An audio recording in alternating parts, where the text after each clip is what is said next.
விஜயா ஒரு பக்கம் நடிச்சு தள்ளிக்கிட்டு இருக்காங்க, இன்னொரு பக்கம் இந்த அருண் வந்து வெறுப்பை காமிச்சிட்டு இருக்காருங்கிறது மீனாவுக்கு புரிஞ்சிருச்சு. இதை தவிர பெருசாக ஏதாவது நடக்கும்னு பார்த்தா ரோஹிணி சிக்கிறது மட்டும்தான் ஒரு பெரிய பிரச்சனை. ரோஹிணி இவ்வளோ கேவலமாக இறங்குவாங்கன்னு நம்ம எதிர்பார்த்ததான், ஆனால் இந்த அளவுக்கு மோசமாக போவாங்கன்னு எதிர்பார்க்கல.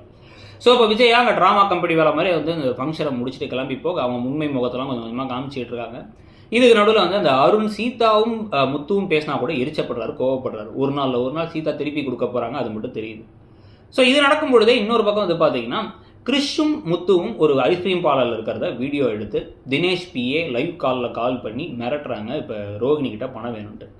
உடனே 3 லட்ச ரூபா வேணும் அப்படின்னு குறைச்சி 2 லட்ச ரூபா ஓகே அப்படின்னு உடனே இன்னைக்கு 3 லட்ச ரூபா அந்த ஏதோ சீட்டு பணத்துக்காக கலெக்ட் பண்ணாங்கல்ல, அந்த பணத்தை யார் திருடுறான்னு பார்த்தா ரோஹிணி தான் திருடுறாங்க. நான் அந்த ராஜாராணியும் திருடுவாங்கன்னு நினச்சேன். ஸோ இப்போ நகையை அந்த பணத்தெல்லாம் எடுத்து அந்த பணம் 3 லட்சத்தை எடுத்துட்டு 2 லட்சத்தை இவருக்கு கொடுத்துட்டு 1 லட்சத்தை எப்போ பார்த்தாலும் ஒரு செலவு இருக்குது. 1 லட்சத்தை வச்சு கிறிஷா வேற ஸ்கூல் சேர்க்க போகிறாங்களாம். இப்போ காசு கொடுத்தவங்க நிலமை, மனோஜோட நிலமை, மனோஜ் வந்து ஃப்ராடு பண்ணாலும் ஜெயிலில் பிடிச்சி போட மாட்டாங்களா? அதை பற்றிலாம் யோசிக்கவே இல்லை. ஸோ இப்போ இதை நான் பழியை தூக்கி மற்றவங்க மேலே போட போகிறாங்க. இதை பற்றி நீங்கள் என்ன நினைக்கிறீங்க? இதுக்கு நடுவில் முத்து போயிட்டு வந்து சோறு போடுங்கம்மான்ட்டு அவங்க அம்மாட்ட போய் வெக்கம் இல்லாமல் போய் நிற்க போகிறாரு. அதை பற்றி உங்கள் கருத்து என்னங்கிறதையும் சொல்லிட்டு மறக்காமல் இடம் பொருள் சேனலையும் சப்ஸ்கிரைப் பண்ணிக்கோங்க. தேங்க்யூ.